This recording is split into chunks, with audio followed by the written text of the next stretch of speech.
ඔයාලා soya meet මේ විදිහට කාලා නැහැ නේ. කන්න නැති කට්ටියත් මේ විදිහට හැදුවොත් අනිවාර්යෙන් කනවා. මේක අපේ හිච්චියම්මගේ රෙසිපි එකක්. අනිවාර්යෙන් බලන්න. මුලින්ම මචං වතුර එකක් ලිපේ තියාගෙන සෝයා මීට් එක තඹ ගන්න ඕන. ඊට පස්සේ මචං තඹගත්ත සෝයා මීට් එක තියෙනව නේද? ඒ ටිකට කහ කුඩුයි, මිරිස් කුඩුයි, ලුණු කුඩුයි දාලා හොඳට කවලම් කරන්න. දැන් ඊට කතා කරලා නම් පැත්තවත් බලන් තු ඉන්න. ඊට පස්සේ මම ගත්තා වගේ සුදු ලුණුයි, රතු ලුණුයි, අමමිරිසුයි, කරපිංච නැති දෙයක් විතර ගන්නකෝ. ඊට පස්සේ මචං හිච්චි අම්මට හරි ලොකු අම්මට හරි කියලා පොල් ටිකක් ගාගෙන මෙන්න මේ විදිහට හට්ටියට දාගෙන කවලම් කරගන්න. මේක හොඳට මේ කර ගන්න ඕන. සාමාන්‍ය රම් පාට වෙනකොට සුදු ලුණු ටිකයි, රතු ලුණු ටිකයි, කරපිංච කොළ ටිකයි සේරම දාගන්න මේකට.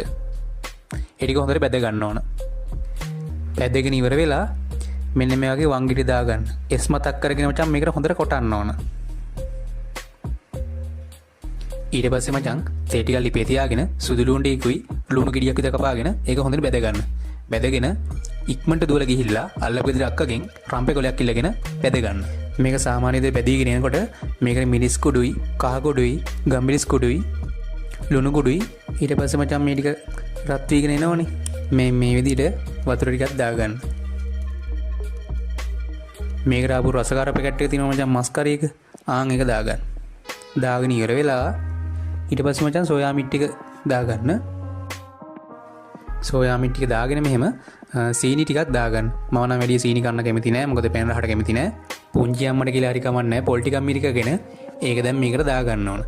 පොල් කිරි ටික හින්දිනකන් ඉඳලා අර එස්ට් එකේ තලාගත්ත පොල් කුඩු ටික මේකට දාගන්න. මේක බාගෙන රස විඳින්න තියෙන්නේ. කාපම් මචං ඉතින් චිකන් පරාදයි ඈ. කන්න නැති කට්ටිය සෝයා මීට් ඉල්ලිල්ලා කනවා. ඕන්න මං කිව්වා. අපේ හිච්චි අම්මගේ රෙසිපි එකක් මේක ඈ. අනිවාර්යෙන් පෙවර් ෆේම් YouTube channel එක අපේ subscribe කරලා තියාගන්න.